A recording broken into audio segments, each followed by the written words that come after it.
বিসমিল্লাহ তাওয়াক্কালনা আল্লাহ লা হাওলা ওয়ালা কুওয়াতা ইল্লা বিল্লাহিল আলিয়্যিল আযীম। আসসালামু আলাইকুম, সবাই কেমন আছেন? আশা করছি অনেক ভালো। আলহামদুলিল্লাহি রাব্বিল আলামিন। আপনাদের দোয়া, আল্লাহর অশেষ রহমতে আমিও ভালো আছি, সুস্থ আছি। সকাল সকাল ব্লগটা শুরু করলাম, আশা করছি সবার কাছে।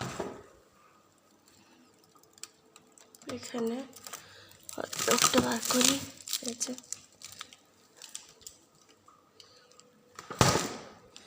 এটা মেয়েরা খুবই পছন্দ করে, তো এটা সিদ্ধ করব। আর দেখেন আমাদের বাসায় বিট লবণ আছে, এটা দিয়ে ওনারা বলতেছে যে সবসময় রান্না করার জন্য এটা দিয়া, কিন্তু এটার পরিমাণটা আমি বুঝতে পারি না। এটা কিন্তু লবণ লবণ কম লাগে, কিন্তু যেটা লবণ সেটা কিন্তু এই লবণ বেশি বেশি বলতে লবণের টেস্টটা বোঝা যায়, এটা বেশি দিতে হয়। তাও জানি না, কিন্তু এটা আমি ইউজ করি না রান্নাবাড়িতে, বুঝিও না। যাই হোক, আমি এটা এখন ভিজাই, সিদ্ধ করি।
তো এটা সিদ্ধ হইতে থাক, আমি বাকি কাজগুলো করি।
আর এখানে দিব হচ্ছে এগুলি দিতে হইব, এগুলি তাকে নিয়ে আসছি স্যারে, এটাও দিতে হইব। তো এগুলো দিয়ে সাজাইলাম টেবিলটা, এইভাবে রাখবো আজকে, আর ওইভাবে সাজাবো না। আমার হট ডগটা বলক এসে পড়ছে, তো এটা একটু উল্টায় দেই। গরম পানি, অতি সাবধানে কাজ করতে হয়।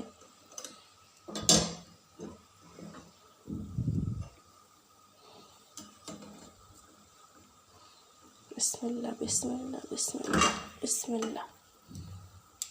কারণ সাবধানে কাজ না করলে কষ্টটা আমারই হবে। তো এখন আমি ডিমই করব,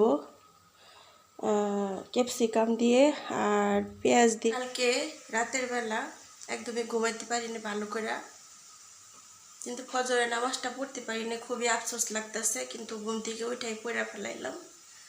আর রাতের বেলা কেন ঘুমাইতে পারি নাই, ম্যাডাম গেছিল বাইরে, বাইরে যাওয়ার পর নূর আমার সাথে এসেছিল, আমার সাথে ঘুমাইছে।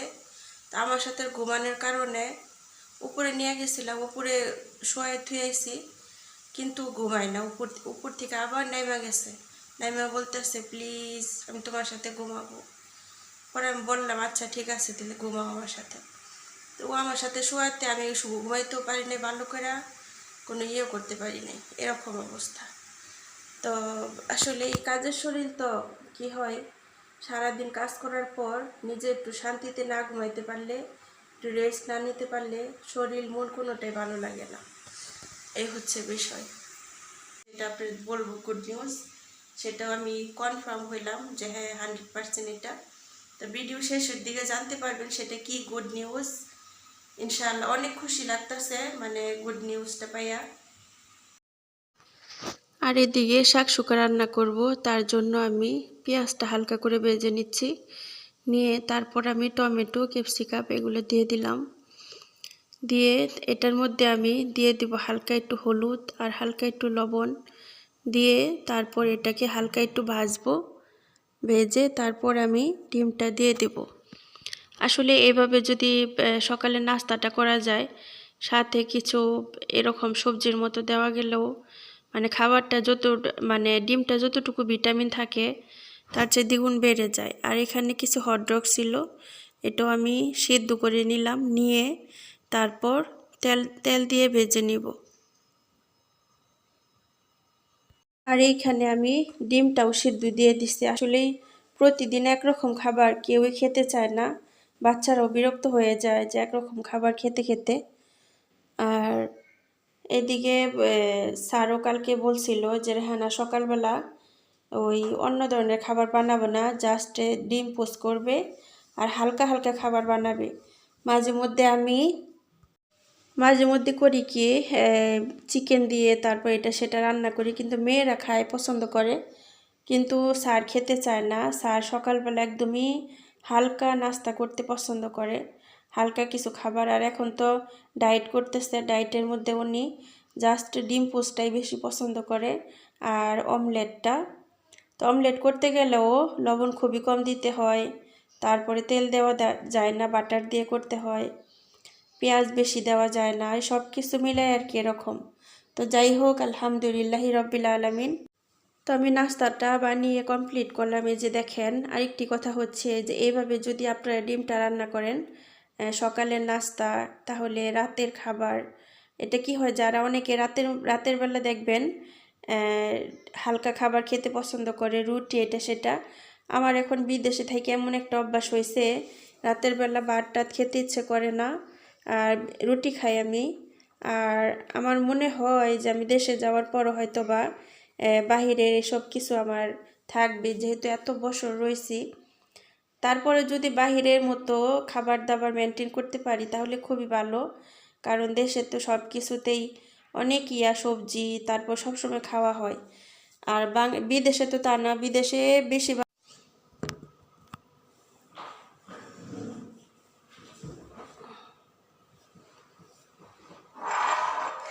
নাস্তা করব শুধু ডিম, আর দেখি রুটি খেতে পারি আর কফি।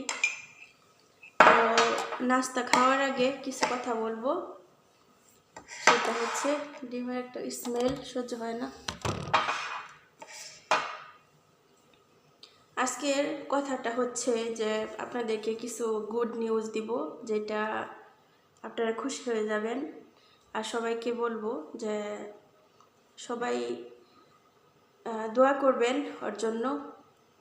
তো সেই গুড নিউজটা কি সেটাই বলবো। সেটা হচ্ছে মমেনা কিন্তু আমাদের এখান থেকে চলে গেছে রোজার আগে, হ্যাঁ, প্রায় কয় মাস হইব, প্রায় 5 মাসের মতো হইব, 4-5 এরকম হইব।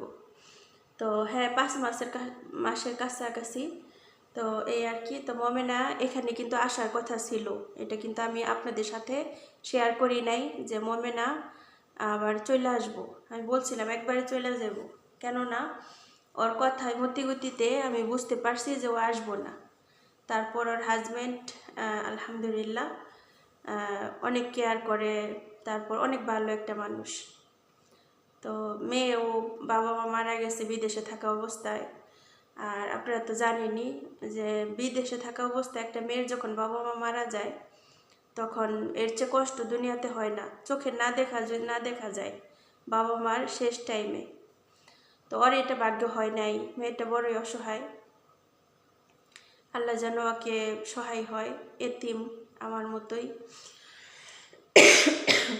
আল্লাহ যেন ওর বাবা মাকে জান্নাতবাসী করে, গুনাহ মাফ করে, জান্নাতুল ফেরদৌস নসিব করে, এই দোয়াই করব। তো মমেনা দেশে গেল, আমি বলছি ওরে যে দেখ মমেনা, তুই দেশে যাইয়া তোর পরিস্থিতি তুই বুঝবি। কারণ তো ওর কিন্তু বাড়ি করছে অনেক সুন্দর, ওর বাড়ির ভিডিও আমাকে দেয় নাই, আপনাদের সাথে শেয়ার করার মতো দেয় নাই, কিন্তু আমার নিষেধ আছে শেয়ার করাটা। কিন্তু আমি আপনাদের সাথে বর্ণনাটা করছি কিভাবে কিভাবে করছে। তো এই আর কি। তো আমি বলছিলাম যে তুমি দেশে যাইয়া বিদেশের অপশনটা খোলা রাখো, তুমি বলবা যে আবার আসবা। আর এখানে কিন্তু টিকিট 2টা দেওয়া হয়েছে, যাওয়ার জন্য আবার আসার জন্য। অলরেডি ওর ইগামাও আছে। ইগামা অনেকে হয়তো বোঝেন না, আকামা বলে বাংলাদেশে, আরবিতে বলে ইগামা। তো ইগামাটা করা হয়েছে, তো আছে এখন ইচ্ছা করলেও আসতে পারবো। কিন্তু আমি ওর সাথে কয়দিন আগে কথা বললাম, বলার পর আমি কিন্তু রেগুলার ওর সাথে কথা বলি, ভালো মন্দ ও কথা বলে, অনেক কিছু শেয়ার করে, মানে আলহামদুলিল্লাহ। আর আমি বললাম যে মমেনা তুমি কি আসবা? পরে বলতেছে রেহান আমার না অনেক খারাপ লাগতেছে শরীরটা, আমি ডাক্তারের কাছে যাব। আমি কই তাহলে তুমি ডাক্তারের কাছে যাও, যাই পজিশন বোঝার পর মেডিকেল থেকে আসছে, আসার পর ডাক্তারে কনফার্ম করছে মমেনার বেবি হবে। ঠিক আছে, মমেনার বেবি হইব, শি ইজ প্রেগনেন্ট।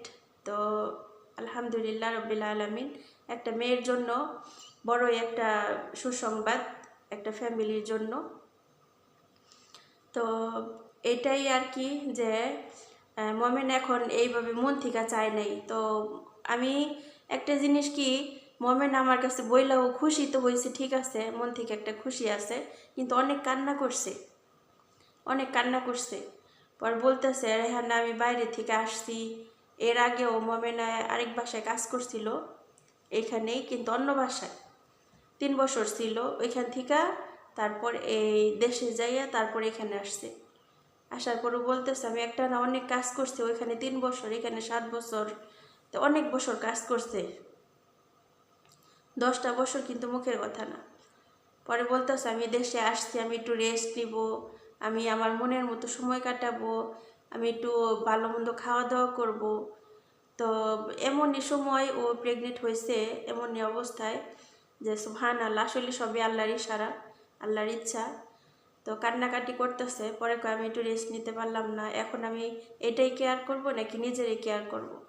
আবার ওর এমন একটা বাস পড়ছে, বিশ্বাস করেন, ওর কোনো কিছুর গ্রান সইতে পারে না। এই আছে না মুরগি রান্নার গ্রান, তারপর বাগারের একটা গ্রান সইতে পারে না, এই হয়েছে অবস্থা। পরে বলতেছে আমি ঠিক মতো খাওয়া দাওয়া করতে পারি না, সারাক্ষণ খালি বিছনায় মাথা দিয়ে রাখি, আমার খালি মাথা ঘুরায়। তো পরে আমি বললাম যে এই সময়টা কারো এরকম হয়, তুমি টেনশন নিও না, ঠিক হয়ে যাবে, তুমি কান্না করো কেন?